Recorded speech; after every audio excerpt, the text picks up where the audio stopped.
Bueno, vamos a iniciar la actividad. El doctor Jordan Gallardo Núñez nos va a hablar del dolor en la muñeca del lado cubital. Adelante, Jordan. Buenas tardes, doctor Ramírez. Buenas tardes, doctor Fernández. Buenas tardes con todos los compañeros residentes. El tema a tocar hoy es el dolor en la muñeca del lado cubital, ¿no? Está un poco bajo, Jordan. Un momento, doctor, disculpe. Ahora, doctor. Perfecto, adelante. Ya, doctor. El índice a seguir es el siguiente. Objetivos, vamos a hablar de anatomía, más que nada del lado cubital, imagen, clínica y patologías, ¿no? Las conclusiones y la respectiva bibliografía. Como objetivos hay que recordar algunas cosas, ¿no? Como la anatomía del lado cubital, sobre todo de la muñeca, reconocer los principales métodos, ¿no? que utilizamos para el diagnóstico por imágenes. Vamos a verlo. Reconocer también las principales patologías involucradas en este dolor cubital de la muñeca y cómo son las características radiológicas, ¿no? Comencemos. Recordemos que en la anatomía, obviamente, en la parte de la muñeca vamos a ver huesos, vamos a ver ligamentos, vamos a ver tendones, ¿no? Nervios también. Y lo básico, nos recordamos, ¿no? Que la parte de la muñeca está compuesta por la parte distal del cúbito y el radio, los huesos del carpo en sus dos líneas y también lo que llegan a ser la parte de las bases de los metacarpos, ¿no? Los componentes proximales sobre todo, ¿no? Y recordamos un poco, ¿no? Lo que habíamos estudiado antes, que son los arcos de Gilula, los cuales van a representar el orden en el que normalmente tendrían que encontrarse los huesos en el carpo, ¿no? La primera línea, que es la que traza el borde más proximal de lo que llega a ser la primera línea del carpo, la segunda línea que traza el borde más distal de de los primeros huesos del carpo, y el número 3, el borde número 3, que señala justamente lo que llega a ser el escafoide y el ganchoso, ¿no? Sus bordes más proximales. Eso conforma una línea que normalmente debería de ir en ese tipo de configuración, ¿no? En este tipo de arcos, que cuando se encuentra de manera desordenada puede sospecharse, dependiendo de la clínica, ¿no? Y de la técnica en realidad en la que ha sido tomada la radiografía, de si vamos a encontrar alguna enfermedad o algún tipo de alteración a nivel de estos huesos, ¿no? ¿Qué más? Recordemos que también el hueso del cúbito tiene una articulación a nivel distal, ¿no? Con lo que llega a ser el rayo, es una parte más redondeada de este nivel, ¿no? También tiene por delante un ligamento, vamos a verlo más adelante. Estos huesos, tanto el cúbito y el rayo que se articulan adelante, tienen un movimiento, ¿no? Que permite la supinación y la pronación. Y recordar, ¿no? El componente de la apófisis estiloides, en cuya base vamos a encontrar parte de la inserción del ligamento de ese complejo ligamentario fibroso triangular, que está en otra exposición, pero vamos a ver acá someramente. Y la apófisis estiloide, ¿no? Que también va a ser importante, porque vamos a ver que cuando es de tamaño muy incrementado puede presentar algún tipo de patologías, ¿no? Y recordemos, ¿no? Justamente también la varianza cubital, ¿no? Que hemos visto antes y también hemos mencionado en algunos informes. Se nos señala que está relacionado con con algunos tipos de enfermedad, ¿no? Como la que mencionan las enfermedades de Kienbock, también cuando hay algún tipo de estrellamiento, ¿no? Perdón, de síndrome de impactación cubital. También refieren que influye de alguna manera en la forma del componente en la variedad de la forma del componente fibrocartilaginoso triangular, ¿no? Eh, pero para nosotros realmente juzgar como una varianza cubital adecuada, tenemos que tener primero una buena radiografía de muñeca y segundo, tomar en cuenta los puntos, ¿no? Que se mencionan acá. El punto uno, que es esa línea, ¿no? Que es prácticamente la que divide a la mitad longitudinal de lo que se ve el rayo, ¿no? El rayo distal. Después trazamos un punto M, que justamente es el punto intermedio entre la parte dorsal y la parte volar, de lo que llegaría a ser esa articulación esa cara articular, ¿no? Que da con el cúbito a la mitad del radio, entre intermedio, ¿no? Ni posterior ni anterior, sino a la mitad. Agarras ese punto y lo trazas perpendicular a la línea que habíamos trazado al rayo, ¿no? Y después agarramos otra línea, ¿no? O el 1 con dos comillas, que justamente a nivel de la carrilla articular, la parte articular del cúbito con el rayo, ¿no? Tangencial a lo que es el cúbito, se traza y obviamente paralelo a lo que es a la primera línea que habíamos explicado, ¿no? Un valor normal le refieren que debe ser menor o igual a 2.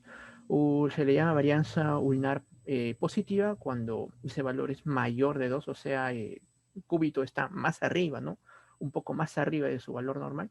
Y una varianza ulnar negativa cuando ese cúbito se encuentra más abajo de su valor normal, ¿no? Un poco más abajo del nivel normal acostumbrado. También lo relaciona con una patología que se llama, vamos a ver más adelante, la enfermedad de Kienbock, pero que algunos dicen que sí, algunos dicen que no, algunos trabajos concluyen que sí influye, otros trabajos que no, ¿no? Otra cosa a recordar en la anatomía es justamente lo que llega a ser, ¿no? Estos huesos de carpo, sobre todo lo que llega a ser la parte de, a ver, semilunar, la parte de, claro, esa articulación que hay con el semilunar, ¿no? Lo que señalo en el momento en esta resonancia magnética, en esta densidad protónica, perdón, es el semilunar, ¿no? Lo que estoy señalando ahorita. ¿Y qué es lo que indica la flechita? Bueno, la flechita normalmente lo que va a indicar es que el semilunar tiene que tener una articulación con el escafoide, una articulación con el piramidal y una articulación con el hueso grande, ¿no? Con el capitate. Pero que puede haber algún tipo de varianza, ¿no? Que algunos trabajos reportan que está en el 50%, otros incluso más hasta el 70%, que este hueso semilunar se va a enganchar, perdón, articular también con lo que llega a ser el hueso ganchoso, ¿no? Y esto predispone a algunos tipos de enfermedades, ¿no? Como vamos a ver más adelante, y se le llama la varianza de tipo 2, ¿no? La varianza de tipo 2 a nivel de lo que llega a ser este hueso, ¿no? Este hueso semilunar con el hueso grande que tiene una articulación, una varianza normal, ¿no? También me habla, ¿no? De esa relación que existe entre el hueso grande, el jamate, perdón, el hueso ganchoso jamate y lo que llega a ser el piramidal, ¿no? El triquetrum, que refiere que tiene un movimiento, ¿no? Que le permite prácticamente desplazarse por el triquetrum o el piramidal, tiene un desplazamiento, ¿no? Por lo que llega a ser el hueso ganchoso. Está limitado por justamente una parte cóncava y también hay una varianza, ¿no? A nivel de esa articulación, ¿no? Si se dan cuenta, justo la que estoy señalando en este momento, esta gráfica, mira, ¿no? Como, miramos, mejor dicho, cómo se articula la piramidal con el hueso anchoso y también tiene esa relación con el capitatum, ¿no? Con el hueso grande. Pero que hay hasta un 10%, ¿no? De variación en el cual, hasta 10 a 20% en el cual existe esta faceta, ¿no? Que ya prácticamente lo separa totalmente de esa articulación, ¿no? Con la piramidal ya no tendrían tanta relación, ¿no? Esa varianza también puede existir. ¿Qué más? Ya, también tenemos que hablar de lo que llegan a ser los huesos de la parte piramidal, ¿no? Los huesos piramidales son mejor revisados en la que llega a ser la proyección esa proyección de cómo se, eh, como si las manos fueran a recepcionar una pelota, ¿no? Se le dice la vista del receptor de pelota también, ¿no? En el cual se evidencia mejor, ¿no? Los perfiles de lo que llegan a ser estos huesos, perdón, pisiformes y también los piramidales, ¿no? Pisiformes, porque también suelen ser afectados, ¿no? En algunas enfermedades, ¿no? Y también recordar, ¿no? Que el pisiforme va a ser, vamos a ver más adelante, tiene un tendón, ¿no? Que se le va a insertar y que incluso presenta calcificaciones y que se puede ver como una patología, ¿no? A ese nivel. Ya lo vamos a ver más adelante. Y bueno, recordar también que a nivel de la muñeca existen tres espacios articulares muy importantes, ¿no? Uno al nivel radiocubital distal, que se separa de lo que llega a ser un componente radiocarpiano, que es un espacio articular, y uno más superior, ¿no? Que es el mediocarpiano, que no está graficado en el momento, pero cada uno tiene su propia sinovia, ¿no? Es como tres cápsulas que se separan uno del otro, y esto es importante porque en la artrografía al momento nosotros de querer demostrar que hay algún tipo de lesión a nivel de ligamentos, sobre todo eh, ligamentos el ligamento complejo triangular, y luego del ligamento de articulaciones entre el semiluna, el escafoides y la semiluna, o la semiluna y el piramidal, vamos a ver, ¿no? Que la artrografía nos puede ayudar en ese momento. Entre los ligamentos que tenemos que recordar son estos ligamentos que va a unir a lo que llega a ser el hueso semilunar con el hueso piramidal, que, bueno, sería el ligamento semilunar piramidal o lunotriquetral, ¿no? Como su nombre lo dice en inglés. Tiene tres componentes, ¿no? El componente más importante, que es el fibroso dorsal, ¿no? Que restringe la rotación. El segundo componente más importante, que también es el más grande, que es la parte fibrosa volar. Y el menos importante, que es la membranosa, ¿no? Estos se van a ver en mejor representación en la resonancia magnética, ¿no? Nos va a ayudar bastante. Y recordar también que estos pueden tener algún tipo de variedad, ¿no? En la forma. Y esto se representa mejor en este ejemplo que se evidencia, ¿no? En estas resonancias magnéticas en ecogradiente, vemos cómo puede tener una forma triangular en la base, puede ser una triangular con base ancha, una triangular con base más pequeña, una triangular asimétrica o en forma de barra, ¿no? Que son las formas normales en las que nosotros podemos encontrar estos ligamentos, ¿no? Esos ligamentos semilunar, triquetro lunato, ¿no? O lunato lunato triquetro. Perdón. Ese ligamento, ¿no? Que les había mencionado, el lunotriquetral. Perdón.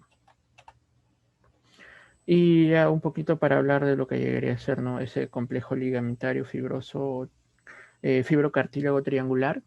Es uno tal vez de los componentes más importantes, ¿no? A nivel de la muñeca, porque a partir de esta puede producirse inestabilidad justamente en este lado de la muñeca, ¿no? Si es que se lesiona. Tiene varios componentes, se mencionan acá en el cuadro, el mismo, este componente, los componentes del complejo fibrocartílago triangular son un componente triangular fibrocartilaginoso, que es lo que señala en el momento la parte más de color guindo, ¿no? Que como se puede ver acá en los dos gráficos.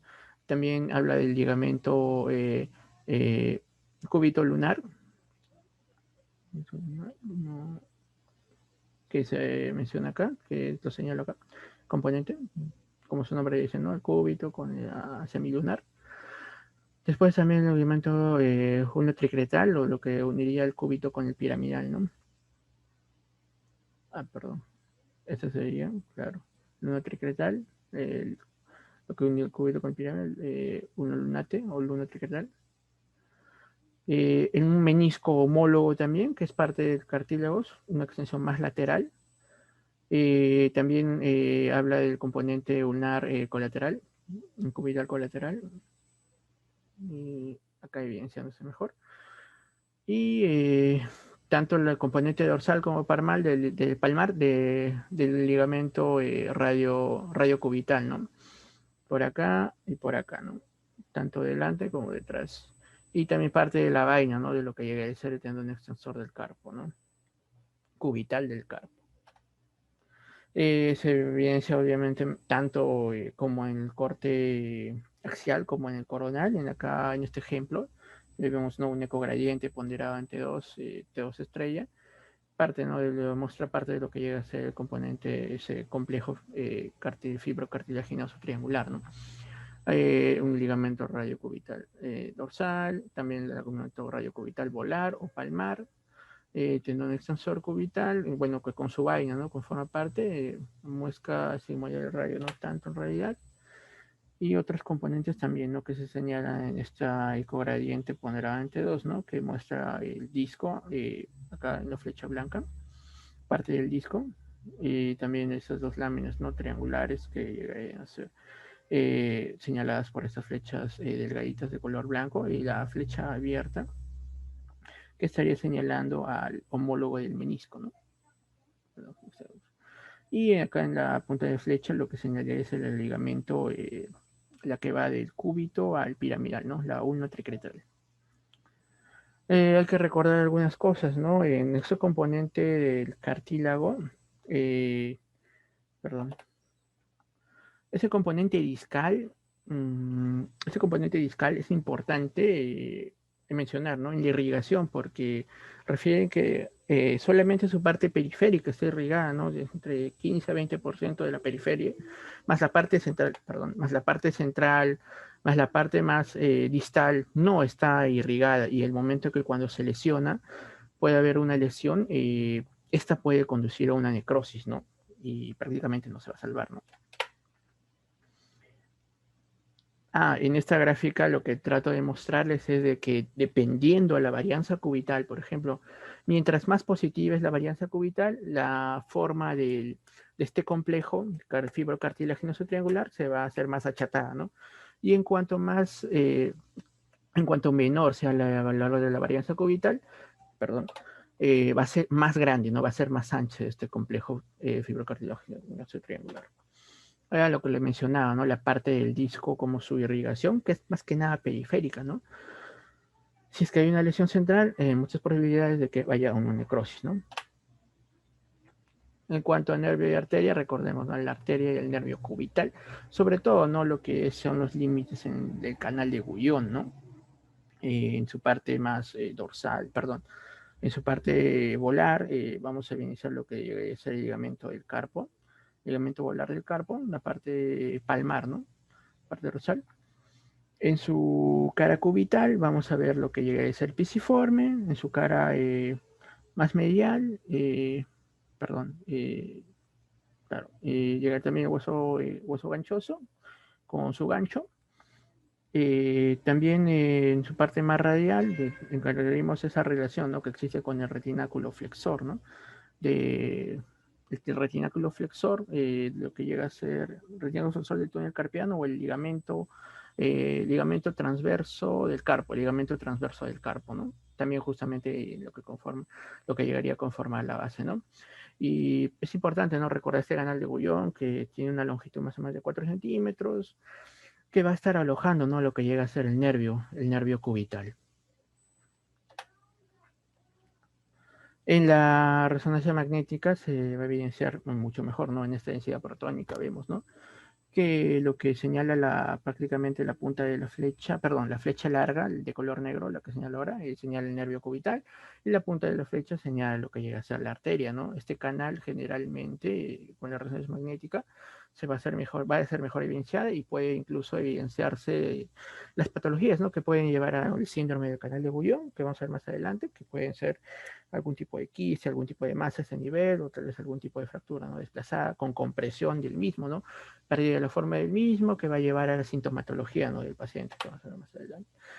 En cuanto a tendones, hay que recordar dos muy importantes, ¿no? Una que está en el compartimiento 6 de los tendones extensores, que sería el tendón extensor cubital del carpo, ¿no?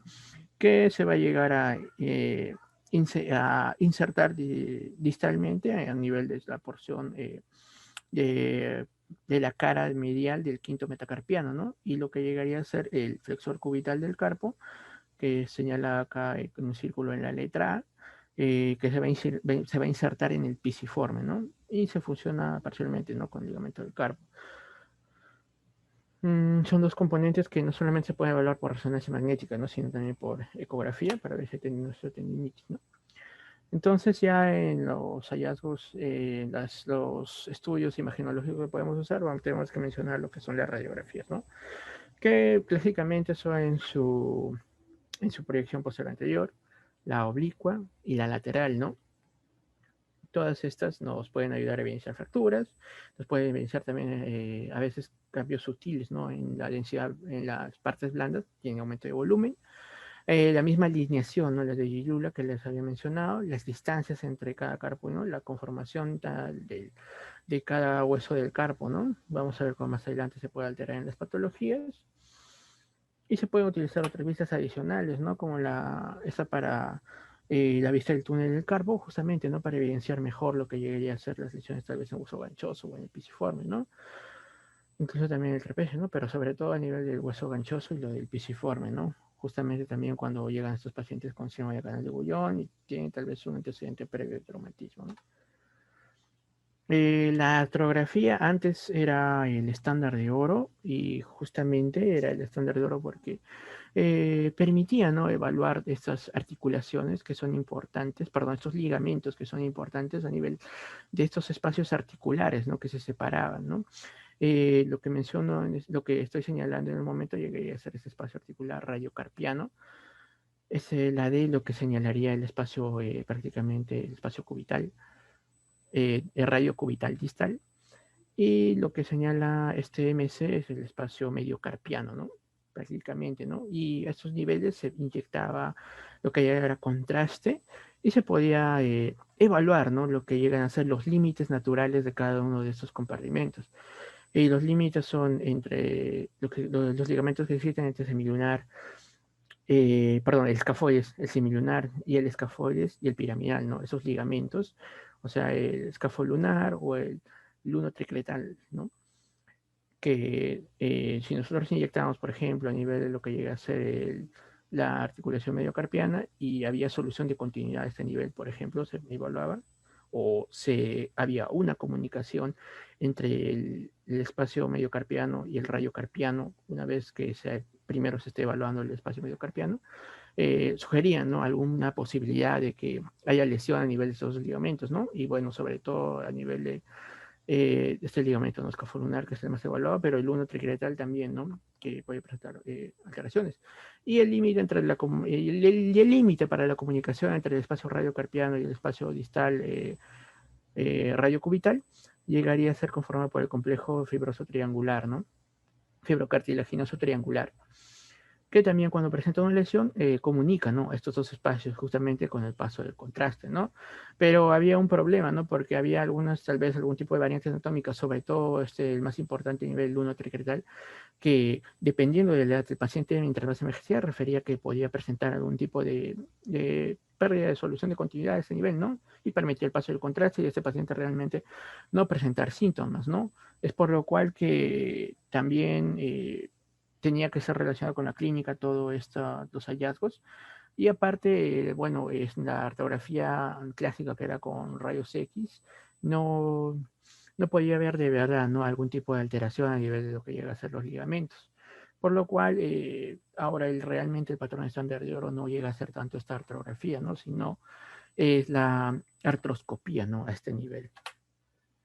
El ultrasonido también es importante, ¿no? Para evaluar lo que llegan a ser músculos y tendones. Si bien tiene cierta evaluación, tal vez a la limitación de la evaluación de huesos, pero que no es lo ideal, ¿no? Tal vez evaluarlo, pero que también nos da algún tipo de alcances, ¿no? Alguna vez cuando encontramos algún tipo tal vez de fracturas o de erosiones, ¿no? Sobre todo permite evaluar la parte de la sinovial, la parte de los músculos y la parte de los tendones, ¿no? En este ultrasonido que les muestro en este momento. Se evidencia, ¿no? Es una ecografía transversal de lo que llega a ser la superficie extensora, ¿no? De lo que llega a ser el tendón extensor de los dedos, ¿no? Y bueno, el extensor largo del pulgar, el EPL, el extensor largo del pulgar y el extensor de los dedos, que lo vemos, ¿no? Diferente homogeneidad. Acá en la parte, en la A se conserva, ¿no? Lo que es el patrón fibroso, todo, pero en la parte, en la B, vemos, ¿no? Que se ha perdido ese patrón fibroso, ¿no? Incluso está incrementado el volumen, ¿no? Lo que podría configurar una tendinosis a nivel de ese tendinopatía. La tomografía computarizada, ¿no? Que me permite evidenciar mejor las fracturas y las luxaciones. Y bueno, esas varianzas, ¿no? De artrografía, la artro 3C y la artro resonancia magnética, eh, que la artro 3C actualmente sí es una gran técnica, ¿no? Porque si bien antes tenía limitaciones porque no había la tecnología que ahora existe, ¿no? Esas de multi-slides que tenemos ahora, multidetectores, ahora actualmente sí, ¿no? Representa mejor, incluso permite también evaluar hasta permite evaluar, ¿no? Hasta lo que llegan a ser ligamentos, en este caso, por ejemplo, lo que señalan en rojo, el escafolunar y claro, el escafolunar y el lunotricretal se señalan en rojo y también, ¿no? En su cara dorsal y en su cara palmar, ¿no? Perdón, en su cara volar y en su cara dorsal. Nos permite, ¿no? También lo mismo, el mismo principio que en la artrografía, ¿no? Señalar los límites, existe solución, ¿no? De continuidad, de contraste paso, ¿no? Y evaluando, ¿no? También lo que llega a ser la integridad de esos ligamentos, ¿no? La resonancia magnética obviamente nos va a permitir mejor evaluar, ¿no? Esta parte de los ligamentos, pero tiene que ser también un buen equipo, ¿no? Porque refiere que a veces incluso es muy difícil, ¿no? Evidenciar estos ligamentos porque son pequeños, ¿no? Refieren que hasta menores de 2 milímetros, 3 milímetros, 4 milímetros. Y a veces su evaluación es un poco limitada, ¿no? Pero con un buen resonador magnético sí puede ser evaluado, ¿no? Y en este caso vemos, ¿no? Como hay una solución de continuidad en lo que llegaría a ser la parte del complejo fibrocartílago triangular, ¿no? en las secuencias que se muestran acá, ¿no? Tanto en la fase spin-eco, acá en el eco gradiente, en la B, y en la C con el eco gradiente también, ¿no? Pero refieren que estás en 3D y estás en 2D, ¿no? Ven solución de continuidad a nivel de lo que es complejo fibrocartilaginoso. Bueno, la artrorresonancia magnética, igual, ¿no? Con el mismo principio de la artrografía normal convencional con rayos X y la artrografía por tomografía computerizada para delimitar espacios, ¿no? Y obviamente para evaluar lo que llega a ser principalmente, ¿no? Estos ligamentos. El contraste puede pasar, ¿no? Hasta justamente el borde entre estos huesos, tanto el escafolunar como el uno tricletal, o bueno, el semilunar y el piramidal, puede teñirse, ¿no? Hasta justamente hasta esos límites, pero no puede pasar por debajo, ¿no? De lo que llega a ser estos ligamentos. Cuando permite el paso de contraste por ahí es donde decimos acá hay una lesión. Entre las patologías hay que recordar, primero en orden vamos, ¿no? Vamos a acumular, primero vamos a hablar de las que son tipo ósea, ¿no? Las lesiones óseas, las fracturas, hablemos primero de la estiloides, ¿no? Que es una fractura que puede venir sola o puede venir en conjunto acompañada por otras fracturas a este nivel, ¿no? Y es importante recordar que si es que se pasa por alto esta fractura, puede producirse una pseudoartrosis, ¿no? A la larga, que va a afectar y va a desencadenar otras patologías, ¿no? Y dependiendo, ¿no? De la ubicación también de la fractura, ¿no? En qué parte del estiloides esté.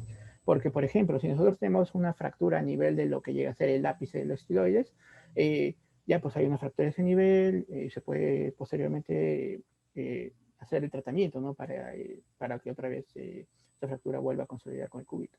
Pero, ¿qué pasa si esta fractura es a nivel del base, ¿no? A nivel de la base es un poco más complejo, porque ya hablamos de que, recordemos que hemos dicho que a nivel de la base hay parte de lo que llega a ser la inserción de ese complejo fibrocartilaginoso triangular, ¿no? Ese complejo.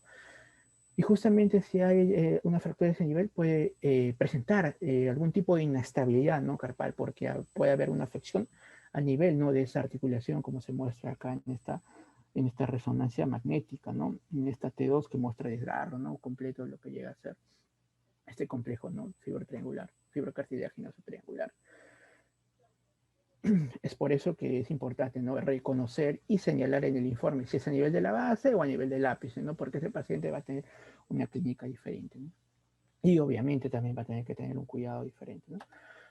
Recuerden, bueno, acá no he señalado mejor lo que les había mencionado, que es lo que pasa cuando es en la base, que hay parte del componente fibrocartilaginoso triangular, que va a ser, prácticamente va a tener una fractura por abulsión, ¿no? Y va a haber una alteración total, ¿no?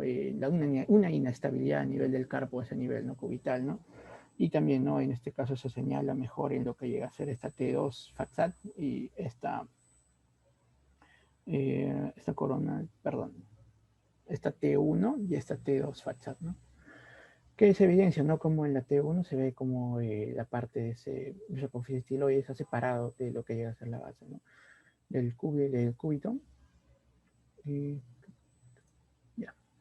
Y ve cómo ese cúbito, perdón, ese apófisis estiloides que tiene una pseudoartrosis, empieza a impactar, ¿no? Con lo que llega a ser el hueso piramidal, ¿no? ¿Y qué es lo que pasa? Acá se empieza a formar un síndrome, ¿no? Que es el síndrome de impactación cúbito-carpiana, ¿no? Secundario, una pseudoartrosis en este caso, ¿no?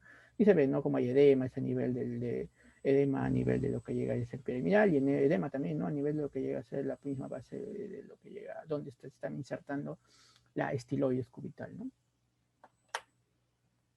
Fractura del gancho. Es más difícil evidenciarlo en una radiografía posterior anterior, mejor evidenciado en una radiografía que es justamente para el canal, ¿no? El canal cubital, el canal guión, perdón. Y en este caso se señala, ¿no? Lo que es la punta de flecha, ¿no? Perdón, la flecha señala lo que es ese desprendimiento del ganchoso, ¿no? Pero la punta de flecha señala que hace especial énfasis, ¿no? De que parece que ya hay esclerosis, ¿no? A nivel de este fragmento óseo, que podría indicar que esta fractura no es actual, ¿no? Sino ya viene, ya tiene cierta cronicidad. Por lo cual envían al paciente, ¿no? Una tomografía en el cual sí se evidencia que no hay bordes escleróticos realmente, por lo cual se cataloga como una fractura más aguda. y se manda una resonancia, ¿no? Para evaluar, se evidencia tanto, se evidencia ese edema, ¿no? Edema óseo que hay en postraumatismo, tanto a nivel de lo que llega a ser el hueso ganchoso, como lo que llega a ser el hueso pisiforme, ¿no? Del otro lado. Ay, perdón.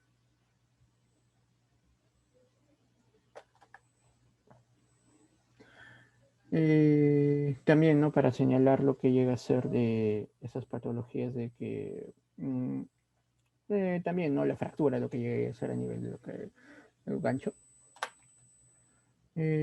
Bueno, las fracturas a nivel de la base del quinto metacarpiano también van a producir dolor cubital, hay que recordar, ¿no? Y cómo caracterizar y cómo describir, ¿no? Las fracturas, en qué orientación van, si son oblicuos, son conminutados o no, si van a tener afección de la cara articular o no, ¿no? Tanto recordar entonces que esta parte, la parte de ese metacarpiano, el quinto metacarpiano, la parte distal se está articulando, ¿no? Con el cuarto metacarpiano también. Existe una articulación entre los dos, ¿no? Y obviamente está de más decir que con el hueso ganchoso también hay una articulación. Es necesario mencionarlo eso, ¿no? Y recordar, ¿no? Recordar mencionar eso. También hay que tener en cuenta, ¿no? De que justamente en la base del quinto metacarpiano, claro, en la base del quinto metacarpiano, hay una inserción, ¿no? De un ligamento que es el extensor cubital, ¿no? Y el extensor cubital, eso es un ligamento que va a tender a jalar, ¿no? Este fragmento óseo cuando existe una fractura, va a jalarlo, ¿no? De un lado y va a producir una mayor inestabilidad, ¿no? Se va a hacer una fractura prácticamente que no va a ser puede ser desplazada justamente por el efecto de este ligamento, ¿no? La fractura del pisiforme, a tenerlo en cuenta también, que puede ser evidenciada bien, ¿no? Justamente con una radiografía. Puede ser lateral o puede ser en una vista oblicua, ¿no? Refieren que le dan un giro de 30 grados y puede evidenciar mejor, ¿no? Pueden también venir acompañadas de otro tipo de fractura o pueden venir solas, ¿no? Y es importante, ¿no? Justamente recordar esta zona, porque si bien la base del quinto metacarpiano es la inserción del extensor cubital del carpo, el hueso pisiforme es eh, el componente articular distal de la inserción, perdón, es donde se va a insertar el componente, donde se va a insertar el flexor del carpo cubital, ¿no? Por eso también es importante mencionarlo. Y bueno, en la resonancia magnética también se va a ver, ¿no? De una manera ideal en esta T1 en axial de la muñeca, ¿no? Que se evidencia, ¿no? Lo que llega a ser prácticamente esa pared de solución de continuidad, ¿no? A nivel de los pisiformes. Y en esta densidad paratónica con saturación grasa también, ¿no? Se evidencia con edema incluso, ¿no? Alrededor. La enfermedad de Kienbock. La enfermedad de Kienbock es realmente una patología de historia natural incierta y una causa desconocida. Algunos refieren que es por la varianza cubital, hay una compresión que a la larga, una compresión patológica a nivel del hueso semilunar que a la larga va a llevar a una necrosis, ¿no? Del mismo. Y refiere que generalmente se presenta en pacientes de 20 a 40 años y más que nada en pacientes varones, ¿no? La radiografía al inicio no va a mostrar realmente algún tipo de alteración y cuando es más avanzado, va avanzando más la patología, en realidad se va a empezar a presentar, ¿no? Un incremento en su radiopacidad, un incremento en esa esclerosis, ¿no? Característica en esta enfermedad, de este nivel. Y posteriormente se va a ir deformando, va a ir deformándose el hueso, se va a ir achicando y va a ir formando una pseudotrosis. Y obviamente que la resonancia magnética es la que va a mostrar, ¿no? Y en realidad esos cambios más tempranos, ¿no? Que se van a caracterizar justamente por esas densidades anormales, ¿no? Ese edema a nivel de lo que llegue a ser la médula de este hueso de pisiformes, ¿no? En este caso ya se mencionan, ¿no? Dos radiografías, de un lado afectado y de un lado no afectado. Justamente hace una comparación, ¿no? En este paciente para ver si puede haber algún tipo de varianza o alteración y se evidencia, ¿no? Que justamente este pisiforme que se señala en la flecha es más esclerótico, ¿no? Este paciente con dolor en la muñeca se le manda una tomografía, ¿no? Y se ve en la densidad protónica y en el ecogradiente que hay, ¿no? Es esclerosis, ¿no? A nivel de lo que llega a ser semilunar, con edema, ¿no? Un edema mixto, un edema heterogéneo, ¿no? Que no es normal, ¿no? En este contexto, incluso hay pérdida de solución de continuidad, hasta como que estuviera ya presentando algo, fracturas, ¿no? En este paciente, y se cataloga entonces como enfermedad de Kienbock. Y es importante no señalar este artículo que sale en el 2016 en febrero, y vamos a ver su, su siguiente artículo, ¿no? Que sale en abril, creo, del mismo año, eh, que nos señala, ¿no? Los hallazgos principales en esta enfermedad, ¿no? Refiere que en los rayos X en el estadio 1 vamos a ver lo normal, y en la resonancia magnética sí se va a empezar a iniciar algunas alteraciones, ¿no? En el T1 va a haber una baja de señal, ¿no? En la T1 más de lo normal, una señal baja. Y en la T2 puede ser variable, no puede prestar edema mixto, puede prestar discreto edema, ¿no? Y la tercera, los otros apartados son para ver el tratamiento, ¿no? ¿Y por qué lo pongo? Porque es necesario, ¿no? Darnos cuenta de que es importante caracterizar bien estas lesiones, tanto en rayos X como tomografía, porque cada uno tiene un tratamiento diferente, ¿no? Otros ya son más invasivos, no son más quirúrgicos en las etapas ya más tardías, ¿no? La etapa 2, una esclerosis del semilunar, pero prácticamente con su forma conservada. En la etapa 3 ya hay un colapso ya. En la etapa 3 hay un colapso tanto a nivel del semilunar como de los demás huesos carpales, con una rotación del escafoides, ese ángulo de rotación escafoideo que se evalúa mejor en la radiografía lateral, que se evalúa en realidad en radiografía lateral de muñeca. Y ya la etapa 4, que es ya prácticamente una artritis, ¿no? Pancarpal. Y en la resonancia magnética, en la etapa 2 ya va a evidenciar casi los mismos hallazgos que en la primera etapa, en la etapa 1. En la etapa 2 también casi lo mismo. En la etapa 3, ¿no? Es lo que ya, obviamente, evidenciándose la variedad, ¿no? De la forma, ver si todavía conserva su forma, ¿no? Va a ser mejor evidenciado en la resonancia magnética. Y en la etapa 3B ya vamos a ver, ¿no? Cómo va a disminuir, ¿no? Lo que es la T2, ¿no? La intensidad va a empezar a disminuir. Y prácticamente tanto en T1 como en T2 tienen intensidad, es hipointenso, ¿no? En los dos lados. Es prácticamente ya porque se ha llevado una necrosis, ¿no? Entonces acá se señalan algunos ejemplos, ¿no? En la radiografía, esto es prácticamente una etapa 2, ¿no? Vemos que solamente hay una esclerosis, todavía se conserva la forma. Etapa 3, una esclerosis con pérdida de la forma, ves que hay un colapso, ¿ya? Mejor evidenciado sería si es que tendríamos una contralateral, ¿no? Una comparación con la muñeca que está sana supuestamente. En esta radiografía vamos a ver, ¿no? Cómo ya también hay esclerosis de la misma, la configuración del semilunar ha cambiado, ¿no? Ahora se ve como una pasa, y lo evidenciamos en la radiografía, lo que es la lateral. Vamos a ver, ¿no? Que esa relación que había, ese ángulo que normalmente que tiene que haber entre el semilunar y el escafoides, ¿no? Varía, ahora es menos de 60, perdón, es mayor a 60 grados, ¿no? Si, perdón, anotar, ya. Esa relación que habría entre el escafoides y el, perdón, semilunar y el escafoides, ahora prácticamente es como 90 grados, ¿no? 80 grados, normalmente tendría que ser 70, ¿no? Perdón, menor de 60, ¿no? Lo cual nos va a indicar que ya tenemos un estadio más avanzado, ¿no? Perdón, borrar.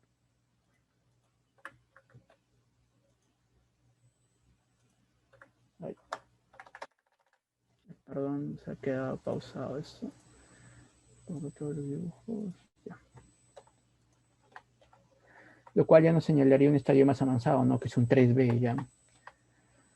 Y ese artículo que sale, que es complementario, ¿no? De la tabla que les acabo de mostrar, donde señalan los hallazgos tanto resonancia como rayos X, que sale ya en abril del mismo año 2016, en el cual señalan ciertas características y nos dicen que se puede hacer ese estudio con la inyección de gadolinium.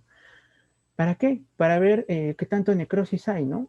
Entonces, normalmente nosotros tendríamos que ver en la T2 con FATSAT hipodenso. Hiperdenso en la T1 con FATSAT e hipodenso en la T1 con gadolinium, ¿no? Con contraste con gadolinium. ¿Qué pasa cuando empieza a haber isquemia? Cuando empieza a haber isquemia en este hueso, ¿qué es lo que pasa? Va a empezar a ver, empezar, el cuerpo va a tratar de salvarlo, ¿no? Entonces va a tratar de hacer neovascularización, se va a empezar a formar esos pequeños vasos otra vez, por lo cual va a tener que captar contraste, ¿no? En algún momento.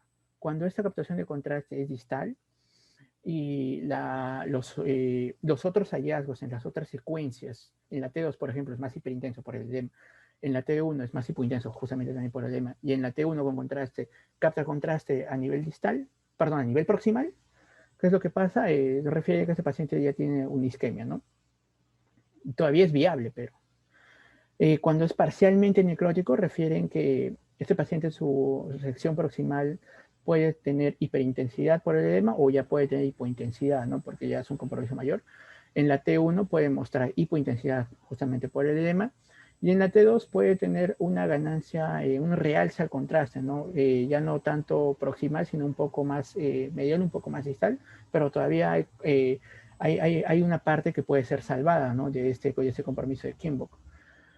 Pero ya cuando se señala que es completamente necrótico, prácticamente el contraste ya no va a captar, ¿no? Y obviamente hay otros hallazgos, ¿no? La deformidad del hueso, que generalmente la panartritis, ¿no? A nivel del carpo y la variación incluso de la, de la orientación de otros huesos, ¿no? A nivel carpiano, nos van a señalar ya de que ese paciente ya prácticamente es necrótico y ya no hay una viabilidad completa, ¿no? Y va a tener que tener una resección probablemente. Otros ejemplos, ¿no? Acá para señalar cómo se ve en la resonancia magnética. Bueno, acá en la resonancia magnética, en la STIR, vamos a ver, ¿no? Cómo este semilunar es pequeño, tiene un poco de edema, ¿no? Edema periférico en el STIR. En la T2 se ve que ya es más variable, ¿no? Todavía se ve esa parte de edema, ¿no? Es mixto, ¿no? Su intensidad es mixta, más que nada periférica alrededor, hiperintensidad periférica. Y en la coronal, ya en la T1 prácticamente ya es más hipointenso, ¿no? Este paciente también se cataloga con la clínica adecuada, con Kimbok, ¿no? Y eh, prácticamente tiene que recibir un tratamiento específico. Y también acá en la resonancia magnética, ¿no? En las coronales, en la densidad protónica, en la T1 y en la T2, evidencia, ¿no? Como hay una pérdida de la forma del semilunar, o sea, prácticamente achatado. Tiene edema, ¿no? Señal de periférico. En la T1 ya se ve que es más hipointenso, ¿no? Pérdida de... no tiene esa hiperintensidad, ¿no? Que tendría que tener los demás huesos alrededor, si nosotros veíamos, ¿no? Más hiperintenso por la parte más posterior y ya más hipointenso, perdón, en la parte más distal, ¿no? Y ya también señala, ¿no? Justamente en la parte que se articula con el rayo, en la parte lateral, en esta T2, se ve, ¿no? También un poco de edema alrededor, pero prácticamente también hay una deformidad, ¿no? Podría catalogarse como una 3B, ¿no? Bueno, otros trastornos que van a dar esta síndrome del dolor cubital es trastornos ligamentosos y tendinosos. El extensor cubital, ¿no?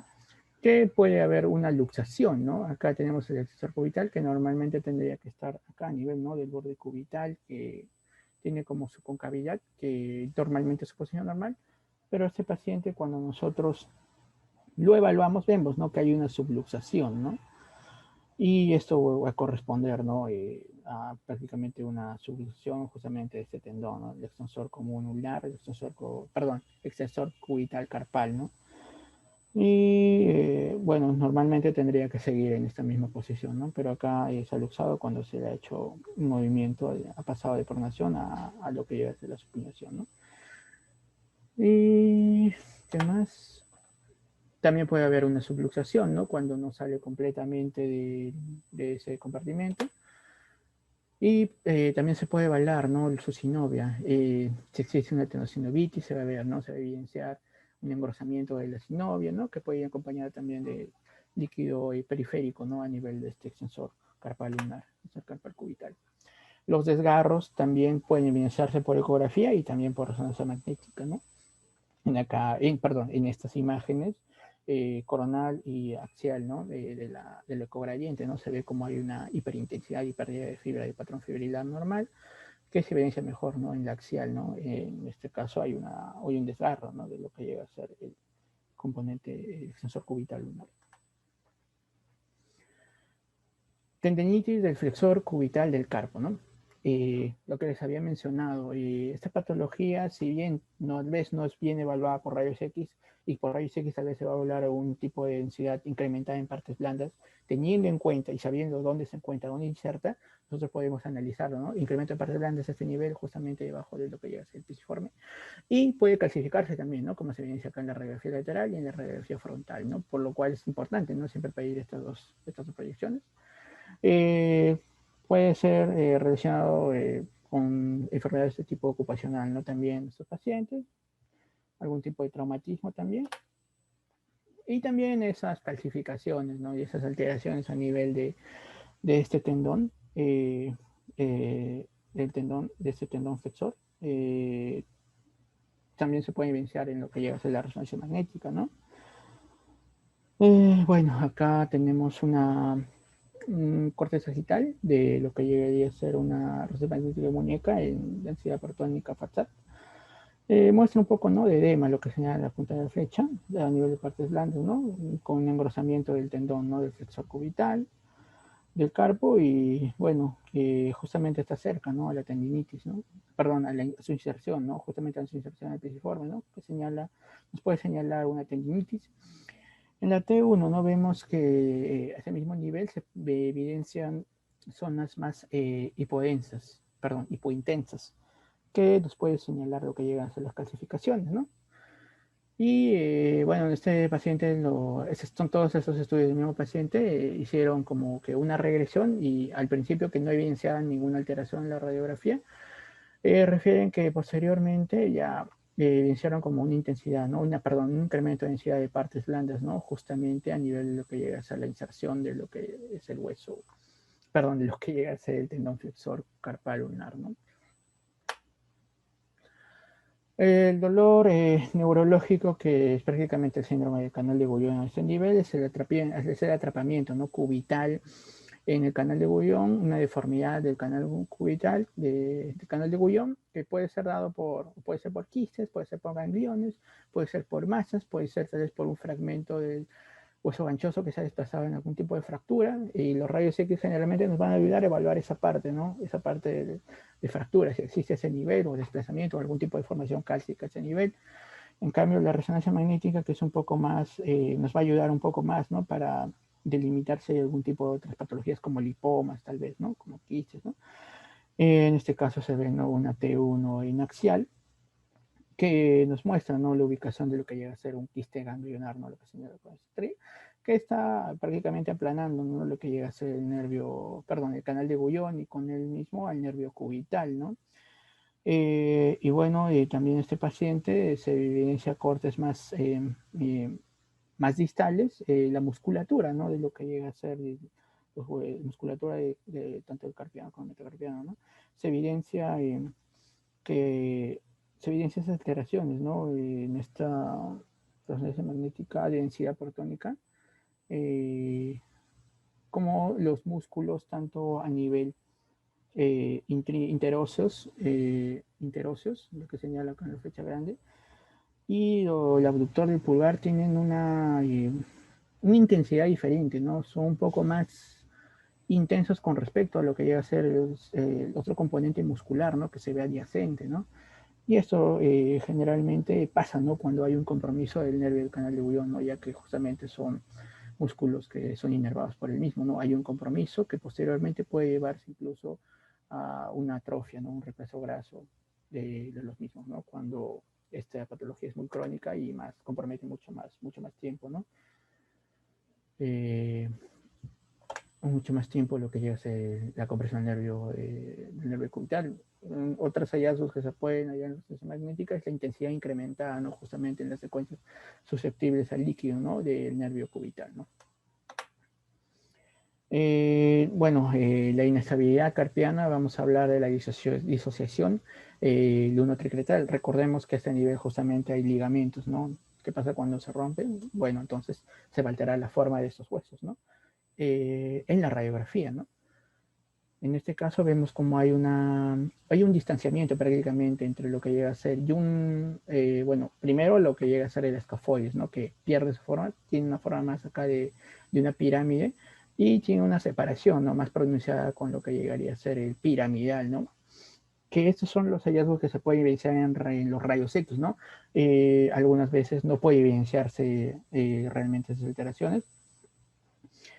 Y en la resonancia magnética se van a evidenciar cambios más sutiles, ¿no? Incluso más tempranos, ¿no? Como son esas esclerosis, esos cambios quísticos escleróticos evidenciados acá, ¿no? Cambios quísticos escleróticos a nivel de, en esta resonancia magnética coronal, en la T2, ¿no?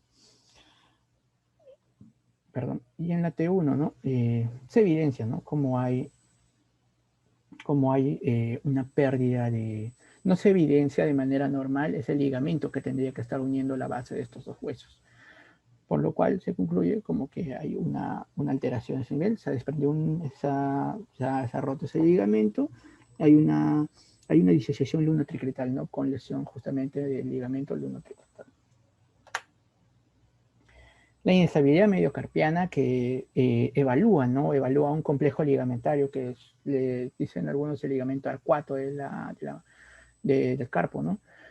Que consta de dos componentes, ¿no? Un ligamento que está uniendo el escafoides con el hueso grande y un ligamento que une el hueso grande con el hueso ganchoso con el hueso piramidal, ¿no? Todo este ligamento se puede lesionar, puede presentar algún tipo de alteración y puede mostrar algún tipo de inestabilidad carpiana. Ahora, lo importante es señalar acá que en los rayos X a veces no se va a ver muchas alteraciones, salvo la pérdida de los arcos de Gilula, ¿no? Y en la resonancia magnética incluso dicen que no se puede evaluar bien este componente ligamentario, ¿no? Por lo cual su evaluación con la resonancia magnética queda un poco limitada. Y entonces acá entra a tallar ya la fluoroscopía, ¿no? ¿Y qué es lo que pasa, lo que tiene que mostrarnos la fluoroscopía? Bueno, como se señala en esta gráfica, eh, tiene que hacer este movimiento, bueno, este examen es dinámico, ¿no? Nosotros agarramos la muñeca y desde los dedos vamos a mover progresivamente la muñeca vamos a producirle una desviación cubital, ¿no? Desde una desviación cubital hasta una desviación radial, o sea, movemos la muñeca desde el sentido más cubital hasta el sentido más radial y vamos a ver cómo estos huesos, ¿no? Sobre todo el piramidal y el semilunar y también el escafoide, adoptan una forma distinta, ¿no? Como que se mueven y se escucha un clic en la muñeca de este paciente. Y vamos a verlo mejor en este video.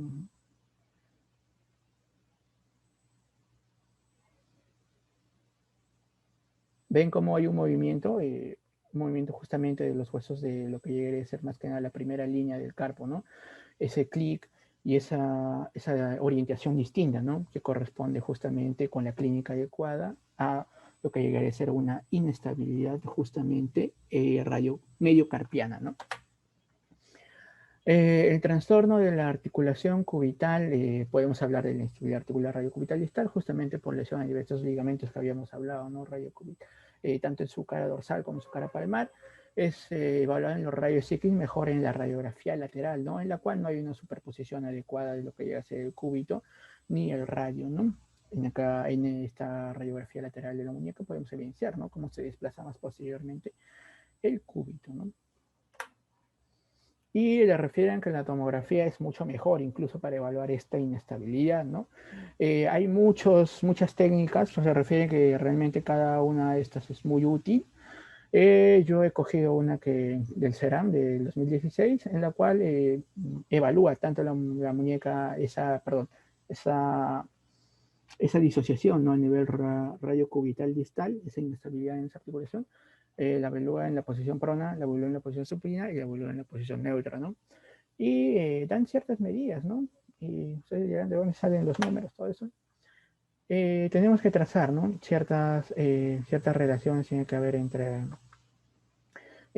justamente entre el rayo y el cúbito, se trazan líneas acá, prácticamente que las caras que van a la concavidad que aloja lo que llega a ser el cúbito, tiene unos componentes más externos, ¿no? Estos se unen, línea A y B, y después, conforme a ellas, se van a empezar a trazar líneas que son perpendiculares a la misma, ¿no? Perpendicular a la misma con respecto a lo que llega a ser la posición del cúbito, ¿no?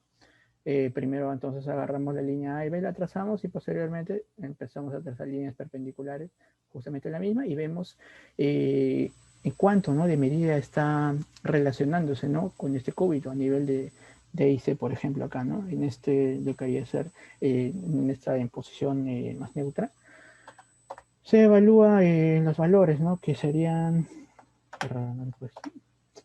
bueno, que sería prácticamente eh, ese valor de CD sobre AB, ¿no? CD sobre AB.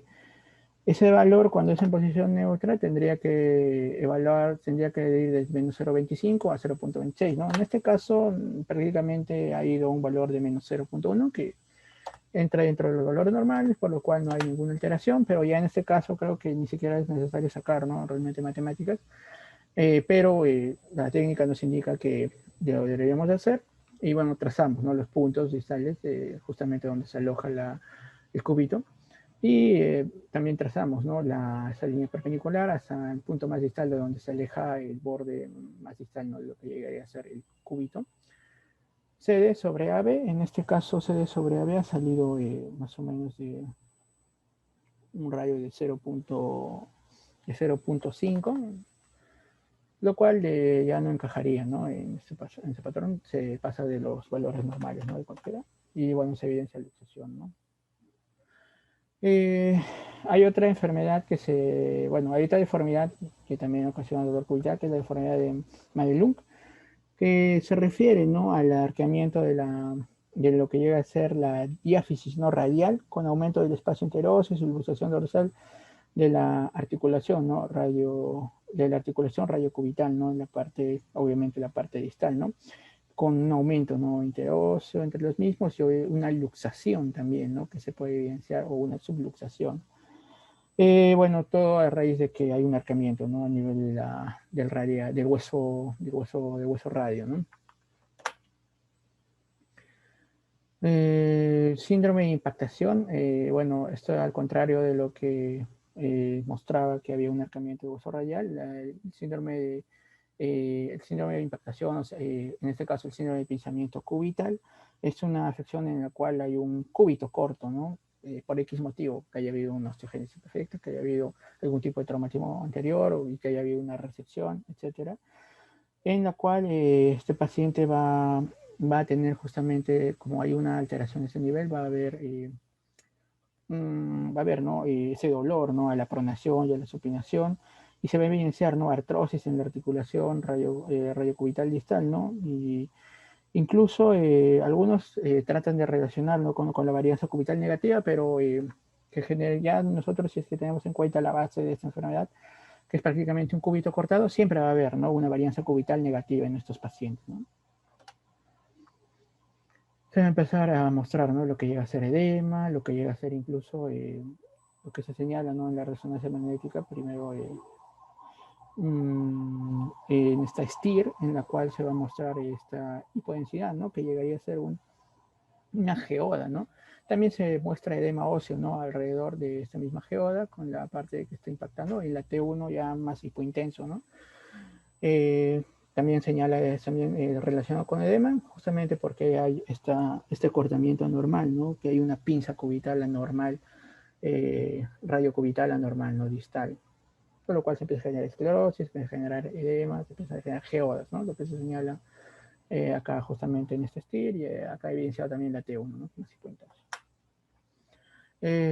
Síndrome de impactación cubital, en esta ya sí está más relacionada con lo que debería ser una varianza ulnar positiva, una varianza cubital positiva, ¿no?, en la cual ya no es que exista este acortamiento, no tanto de lo que llega a ser el cúbito, ¿no?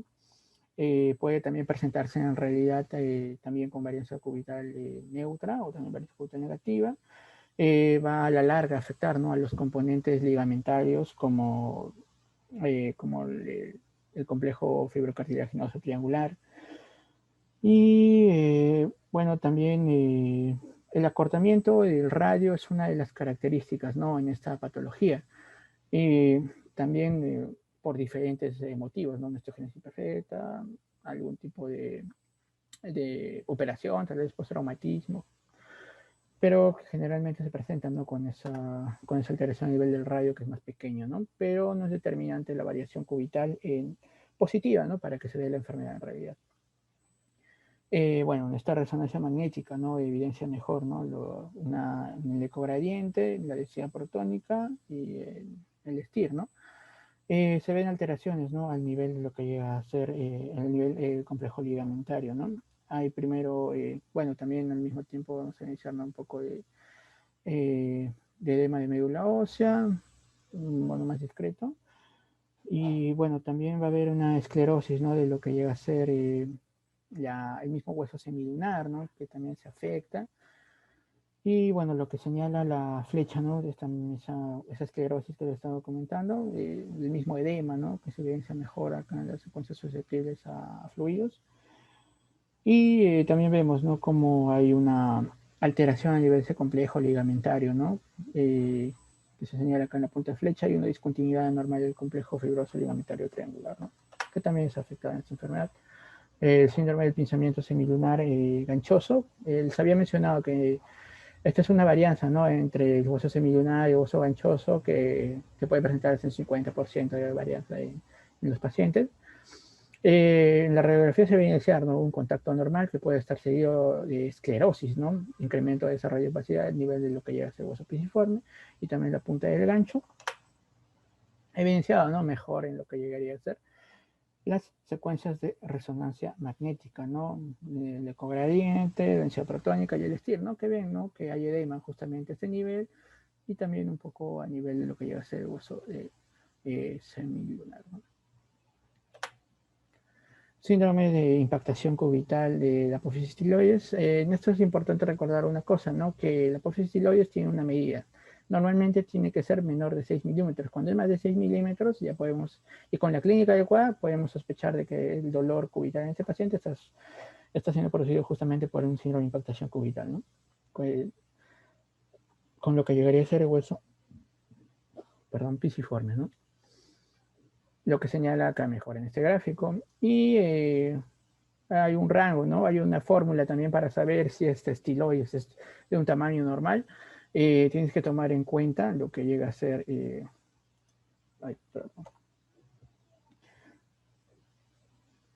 un tamaño normal, ¿no? Que, bueno, toma en cuenta lo que llegaría a ser justamente las líneas de la varianza cubital, justamente la que se traza acá. Esa que se traza tangencial a la cara articular del cúbito, y justamente donde se articulan el radio y el cúbito. Trazas una línea por ahí y perpendicular a la misma tienes que señalar la distancia del apófisis tiloides a esta base y de lo que llegaría a ser la variación, ¿no? La variación cubital a este nivel, ¿no? Entonces la fórmula sería la longitud del apófisis tiloides sobre menos la variación cubital, todo esto sobre el ancho, ¿no? El lugar más ancho de la cabeza del cúbito, ¿no? Y cuando esa varianza cubital, que se señala acá C menos B sobre A, tiene un rango entre 0,21 más o menos 0,07, más o menos entra dentro de los valores normales, ¿no? Ya cuando es mayor ya empezamos a pensar que hay una patología. Bueno, lo que se puede llegar a evidenciar y llegar a ver, ¿no? Justamente es esa alteración, ¿no? Esa apófisis tiloides acá en la radiografía, la PA de la muñeca, que empieza a ver, ¿no? Que hay un incremento en su tamaño, hay un estrechamiento, ¿no? En esta parte de lo que llega a ser el, el semilunar con el hueso piramidal, que progresivamente va pasando, ¿no? Cuando este paciente no es prácticamente que tenga ahora recién le haya crecido la apófisis tiloides, ¿no? Sino lo tiene desde siempre, por lo cual va a ir alterando, ¿no? Otras articulaciones, otro componente es parte del lado cubital de la muñeca, ¿no? Produce edema, ¿no? Acá incluso se puede evidenciar, ¿no? Que hay un poquito también de lo que llega a ser en esta resonancia magnética, en esta T1, que se ve esclerosis, ¿no? A nivel de lo que es la parte de la apófisis tiloides. Y bueno, también lo que llega a ser representar esa hipodensidad dentro del piramidal, que llega a ser edema, ¿no? Lo que vamos a evidenciar mejor en la T2 con saturación grasa, ¿no? Incluso ya hay un contacto ya entre un contacto más estrecho que está produciendo impactación, edema, a nivel de también lo que llega a ser el hueso semilunar, ¿no? e incluso también con lo que llega a ser el hueso ganchoso, ¿no? A lo cual todo está llevado a esa normalidad, desde lo que llega a ser el incremento del tamaño, de lo que llega a ser esa apófisis estiloides incrementada de tamaño, ¿no? Como conclusiones, recordamos primero la parte anatómica, ¿no? Que presenta entre sus componentes elementos óseos, cúbito, radio, carpo y bases del metacarpo. Ligamentario, sobre todo nos concentramos, ¿no?, en el ligamento complejo fibrocartilaginoso triangular y el ligamento lunotriquetal, tendones, flexor cubital del carpo, extensor cubital del carpo y el nervio cubital sobre todo, ¿no? Y los principales métodos imagenológicos, perdón. Sí, sí, no.